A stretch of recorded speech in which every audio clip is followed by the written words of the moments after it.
Hi. We are here today to talk to you about the job fair at Low High in April, and we want to give you some tips or some advice how to apply for the job and how to be ready for your interview. So my name is Mel, and I'm a sales manager at Sunrun Solar, and my job today is basically to, and with my friends around me, just to talk about how we can help you to be a better candidate for a position or for a job. So I'm going to talk about how to complete a job application today. And the first thing that you want to do, you want to make sure that you read the form carefully and follow the instruction. Then after that, you want to write clearly and neatly and answer all the questions as well. Answer those questions truthfully and avoid any detailed negative answers. And reread the application when you are finished. And then attach your resume to it, to the application form, basically. Make sure that you position your information on the application as well, like the title or the job that you're looking for, the hours that you're available to work, and when you want to start the job. Make sure that you put some references, no family members or friends, people that know you, maybe your teachers. You want to make sure that they're part of your reference as well. And make sure that on the references you're going to have the phone number of the person, the name of the person, and the address of the person that's going to refer you. I'm going to continue with the interview question as well. So once you get there, and you're going to have the interview with whoever's going to, the manager is going to give you the interview. You want to make sure that you're well dressed, for the interview. You can talk about yourself, your experience, your skills, and why you want to work, the reason why you want the job. And make sure that you talk to them or share with them your goals in life, or your personal goals, your career goals as well, and why should they hire you? What's the reason they should get you to on their team? And maybe you want to talk about your teachers, how they will describe you as a student, and maybe you want to talk to them about the time when you had a problem and how you were able to come up with a solution. What your strengths, and if you are a team player. And with this, I'm going to hand it off to Caitlin. Thank you, Mel. Let me take a minute to introduce myself. My name is Caitlin Sweat. I am the Assistant Vice President of Human Resources at Lowell Bank. I've been in HR about 13 years now, and today I'm going to piggyback off of what Mel said, and I'm going to talk to you a little bit about actually going to the interview and provide some tips. Although you may have already had a phone conversation with the employer or the hiring manager, the live interview is going to be a real opportunity for you to give a great first impression. So before you even get to the interview, I want you to prepare. The first thing I would say is do your homework. I am always impressed when a candidate comes in and they know a little bit about the company, the employer, their mission, what they're all about. And please know what job you're applying for. Know a little bit about the position and the responsibilities and how you can add value to the company. As you prepare for the interview, plan for a professional outfit. We're going to talk about that in a little bit more detail, but plan something that you're confident in, and please don't consider jeans or leggings or yoga pants or anything like that. As you get dressed, think about, keeping your jewelry simple, wear minimum jewelry so you don't cause a distraction. Take time to relax before an interview, take a nice shower, get dressed. Try to avoid a lot of strong smelling perfumes or colognes so that it doesn't also cause a distraction, because some people may have a sensitivity to that. I would say you never want to go into an interview chewing gum or having mints in your mouth. So, before you head out, brush your teeth, make sure you're all ready to go. The next part, once you have established the time to meet, what I can say to you is please be on time. And really, by be on time, I mean be a few minutes early. Maybe 10 minutes or so is great.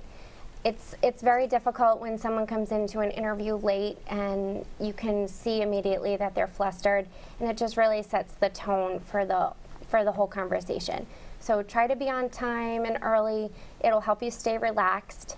If you don't know where you're going, try to do a dry run to the location. Take a drive there, maybe with a friend or a family member. But when it comes time for the day of the actual interview, come alone, come by yourself so that you can really focus on the interview that you're about to have. Once you get to the employer, be ready to meet the hiring manager. Once they come to greet you, be prepared with a firm handshake. It can sound silly, but you may want to practice. It can be an awkward thing, so practice at home, practice with a friend, a family member, a sibling. You're also going to want to introduce yourself when the employer greets you. Say your first name and your last name and express how happy you are to be there today. Then once you get escorted to the interview room, take a cue from the interviewer. They may direct you to a seat, they may start to take their own seat, but if not, you can always just ask if they have a preference where they want you to sit. Grab a seat, make yourself comfortable, put all your personal belongings aside. First and foremost, your cell phone. I would say you don't want to have your texts going off during the conversation, social media alerts. That'll cause a distraction, so just put that all aside. You may want to consider having a copy of your resume in front of you, or maybe a small notepad or a pen to take some notes. Or maybe you've prepared some questions beforehand that you may want to have with you. As the questions begin, the whole time you're going to want to be yourself. Smile, make eye contact, and be enthusiastic about the role. You want the interviewer to think that you really want this job and you want to be engaged. If you have some questions, you can ask that during the interview as well, and that'll help keep the conversation going.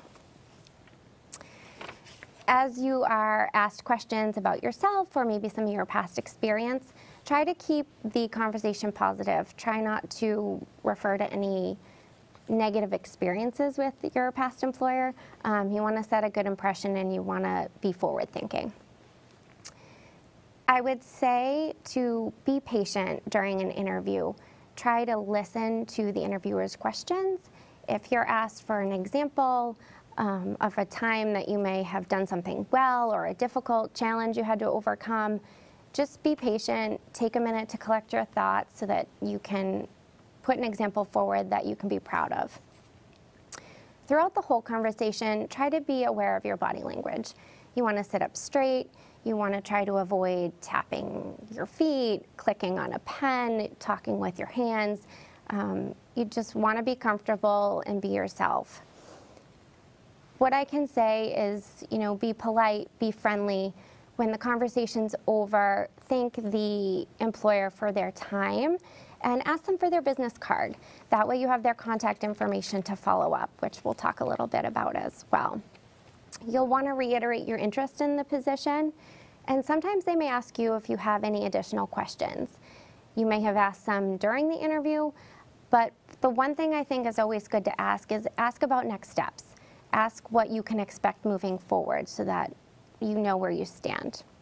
And most importantly, just be genuine, be yourself. That will shine through during the interview. Hi, I'm Minerva from Dress Barn, and we're here to give you some tips about interviewing.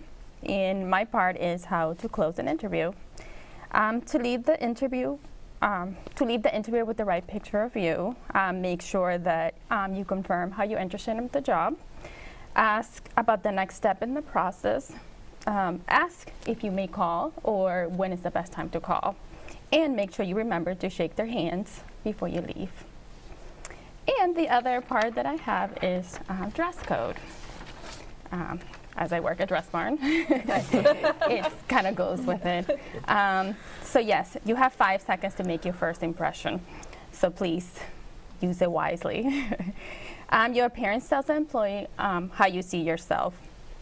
So really also do your research about the company that you're applying for. If you're going into business, make sure that you keep a nice blazer, solid colors, and if you are going into fashion or hairdressing or anything like that, you are allowed to be a little more creative with your outfit because it really shows your personal style.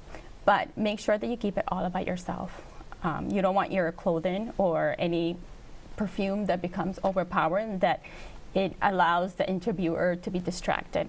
So make sure that it's all about you and you're the person that highlights that day, that it's all about you.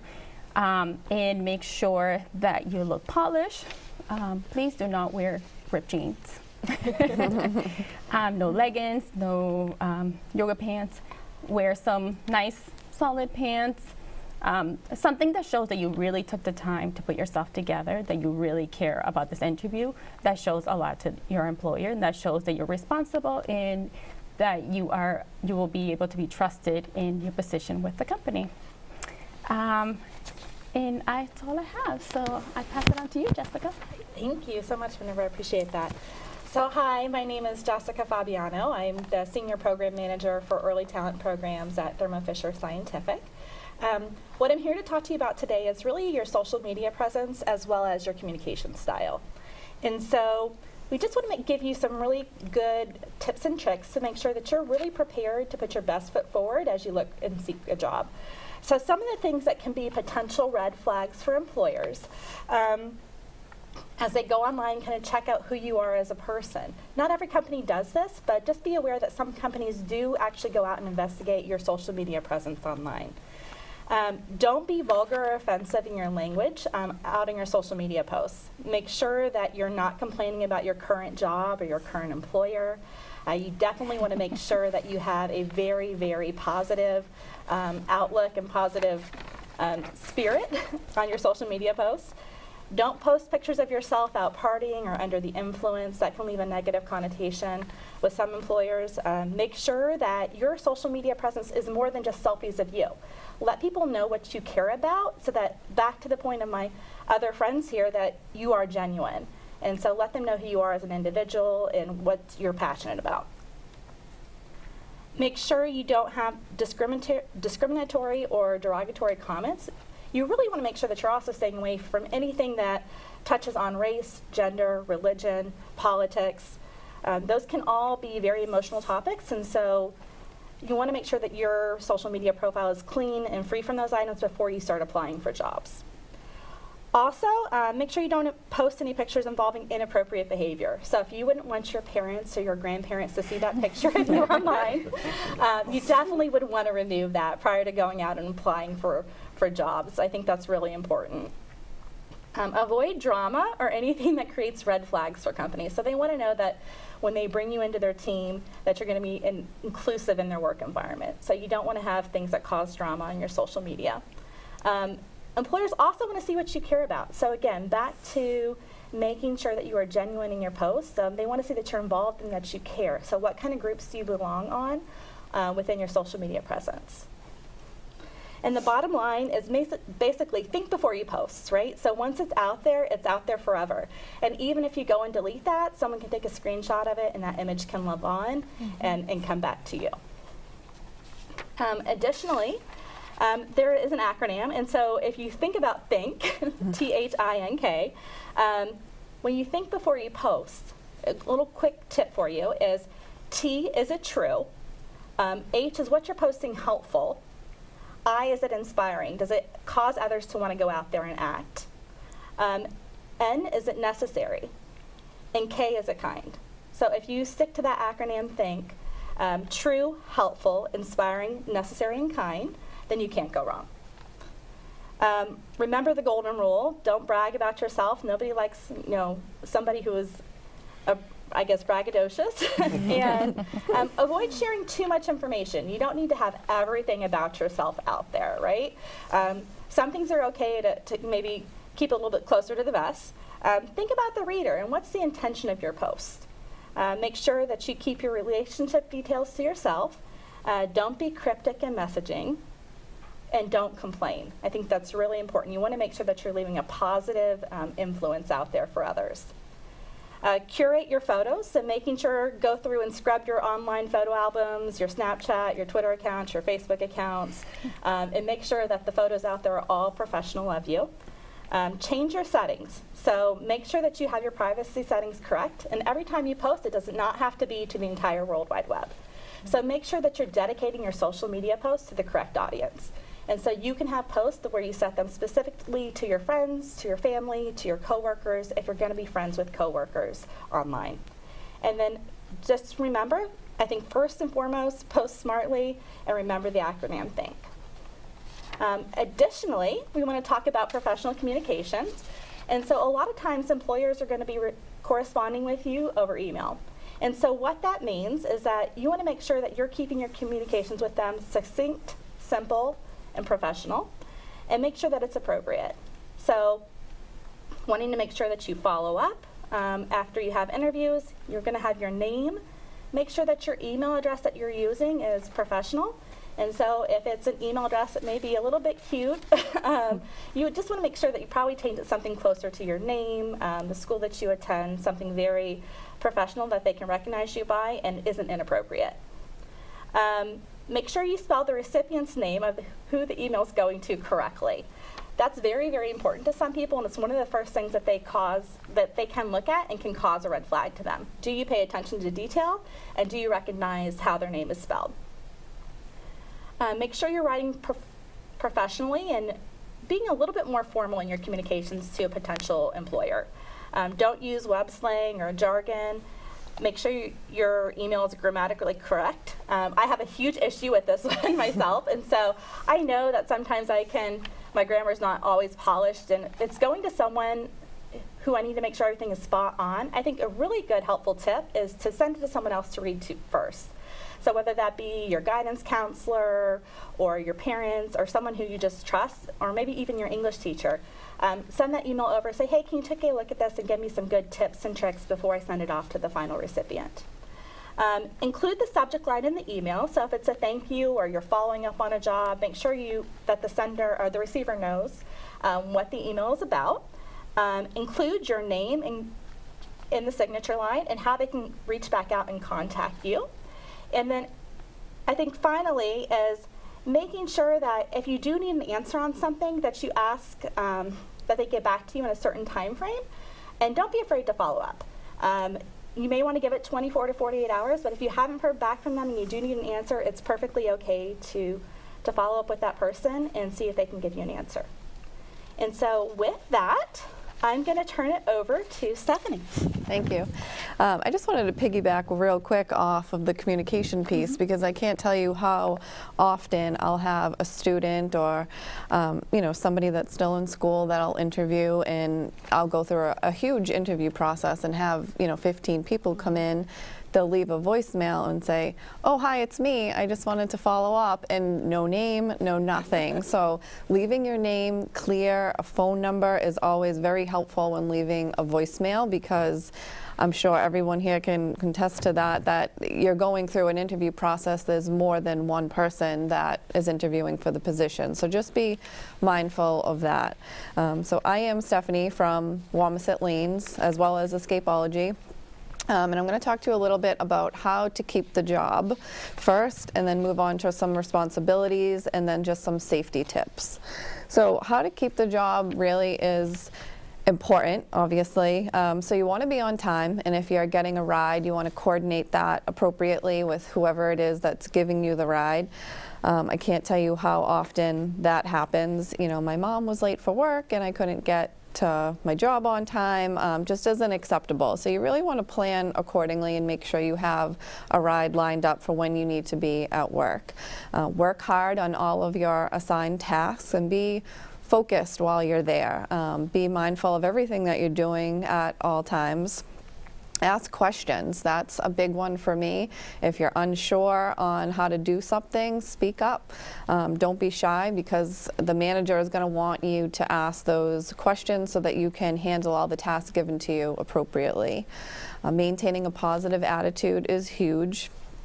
As well as if you're sick, be sure to call in and talk to a manager. We have a lot of kids that come in and they're nervous to call in, and they don't call in if they're sick, and they just don't show up the next time. So please make sure you just, taking that initiative, making that phone call, calling in, letting the manager know that you are sick. And then just again to piggyback off what Caitlin had mentioned about the cell phone during the interview process, having your cell phone at work is a big no-no. Don't hide in the corner and text or be Snapchatting people or posting. That is not acceptable to have out during your work time. Save that for break. So moving on to responsibilities. So really knowing your work schedule and when you're available is a definite positive thing to go into even the interview process initially knowing, just to be upfront with that interviewing manager to say, if you're in sports or you have a lot of homework on certain days or you're committed to clubs, plan accordingly so that that manager can schedule you appropriately. And be willing to learn. Always, take that step to be open to learning different positions, no matter where you're working. If you make a mistake, own it. That is another huge one for me, is just owning up to whatever it may be, talking to your manager and working through that issue, and just being responsible. Be prepared to be flexible, a team player, always willing to pitch in, even if it's, not my job. We don't allow that. We kind of look forward and push the, yes, yes, yes language. You want to have that yes mentality, and don't say, well, that's not my job. I'm not going to do that. Be willing to pitch in all areas. And be aware of your company policies. Review the handbook. Look at all of those policies that may be in place at that time in that particular position, because no matter where you work, there's going to be a handbook, and all of those rules may be different and changed to some degree on each area. And then my next one is just safety. So depending on your role, prior to starting, review all the safety rules, especially where I'm at Wamisit. So we have a lot of kids sometimes that might be in the kitchen. So, wearing appropriate shoes, handling, the silverware and the dishwasher. There could be extreme heat. So you just want to be aware of all the safety hazards that might be around you. Wear protective clothing if necessary. Keep your area clean. Ask your manager what to do if there is an extreme emergency. I'm sure every place nowadays has a protocol where if there is an extreme emergency, what to follow. And then report any health or safety hazards that might come across.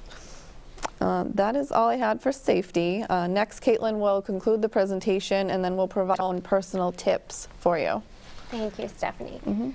So as we talked about this, as you're building your resume and preparing for an interview, really any type of work experience, even early on, is going to make you a stronger candidate and be beneficial for you. Whether that's babysitting, mowing lawns, even a volunteer opportunity, an internship, anything that you have experience with is really valuable. It's going to show the employer that you're committed, you're dependable, you're able to manage your time, and it's going to help you build your reputation. All of your experiences will help you bring examples to interviews, and each interview you go on is going to be an experience all of its own. You may not get the first job that you interview for, and that's okay. Each interview is different, and the more you do it, the better you'll get at it. So just take it as a learning opportunity, use it to reflect on things you thought you did well, and maybe things you think you can prepare better for next time. And don't be discouraged. I see that happen a lot. Somebody will come in and interview and just say, oh, I'm too nervous and can't go back, and just maintain that positive attitude.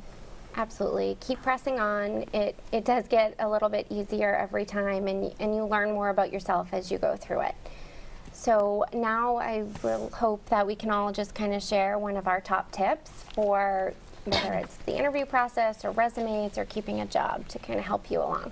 For me, my tip, because I just went to an interview, bunch of interviews, 3 of them, about 2 weeks ago, and I always knew what was my strength, and I really talked about it, and then told my story basically to them, and why should I get the job, and that was, I think, the key thing. It's a key thing. Basically, when you go there, you need to know why. Why should it pick me instead of thousands and thousands of people that are looking for the same job? So you have to tell them, this is I'm the guy or I'm the girl that you want. I'm gonna do this for you, and tell them how much passion you have. Passion for me is just, they have to feel like through you that you really want this job. You're going to be a great asset for their company and just a key player for the company and for the team. I think that's so important because so many students, as they come in an interview, they don't ask for the job. Yeah. And I think we want to know that you want the job and that you want to work for us. So don't be afraid to ask for it if you want it. Yeah. Yeah. Ask for the job. Yeah. I agree. Or make sure that they do the research and explain to the employer what can I do for you and all the talent that you have to bring to the company. I think sometimes you highlight of what they could do for you, but you should sell yourself and say, I will be such a big access to you. Like, this is all the skills that I have. Or if you don't have any skills, just say, hey, I'm a quick learner. I ask a lot of questions and I'm really eager to learn. So I think that's awesome to keep that in mind. Yeah. Great. I think one of my other big tips is as you get out there and you start interviewing and maybe you get your first or second job, one of the things that you want to do is I encourage people, even if they're in high school, to build a LinkedIn profile. I think that's so crucial because life is about networking. And so what a great way to start your professional career by creating your LinkedIn profile and starting that social media presence. It's so critical to connect. It is. We live in a connecting world. I mean, we like to connect. I Yes. love to connect. Mhm. So meeting new Definitely. people, just sharing information, knowing about, some people from my old company like, oh, well, Mel, what are you doing? Just sharing. So I'm happy you're doing great, and just connecting. Yeah, the collaboration is so important. Yeah. For me, it's just be prepared, be on time, and be early. I just think if you're late and you're rushing into an interview, it just sets the tone for the whole discussion, and it leaves the employer wondering if they didn't think it was important enough to be on time, do they really want the job? Are they going to be on time for work every day? To piggyback off of Stephanie's discussion on how to keep the job. I think that's a question that always comes to my mind is if they can't be on time here, how can I depend that they're going to be on time every day? And even the scheduling of interviews, as I go through that process and I'm trying to schedule and coordinate interviews between myself and the hiring manager, and the amount of times I can't tell you that I've been flexible and rescheduling is, it's okay, I think, if you have something extreme come up, but to reschedule, 5 or 6 times, that's also going to make the hiring manager say, well, if they can't make that interview, I don't think that, they're going to be able to come in on a regular scheduled shift. So I think that's important too. My other tip for me is just be honest, be yourself, make eye contact with that hiring manager. If you have that scheduling conflict, if it's sports, a lot of us are willing to work around that. Homework, I mean, we've all been there. We all understand the scheduling needs. Just be honest and upfront with that hiring manager so that they're not scheduling you on, Fridays when you have a football game, things like that. So that's crucial for me. You're gonna Yes. close this meeting today? So we will be having another youth job fair Thursday, April 11th from 3 to 5 in Lowell High. So my tip for this job fair is making sure that you do come prepared. Bring your resume. Look your best because a lot of us take our time to get to know you and really, so at times they could be disappointed when you guys didn't take the time to have your resume or did your research, because I'm pretty sure you guys know who's coming and what tables you want to hit up and talk to. So I think you are competing with tons of students, so please look your best. Make sure you dress very professional and you have your resume in your hands and you already done your work and every single employer that's already there. So I think that is the best tip that I could give you, and I will see you Thursday, April 11th. Thank you. Great. Thank you. Thanks. Thank you. If you are an employee and you want to participate in the job fair, please contact Beatrice Sierra at 978-805-4813, or you could also email her at beatrice.sierra@masshiregraderlowell.com. Thank you.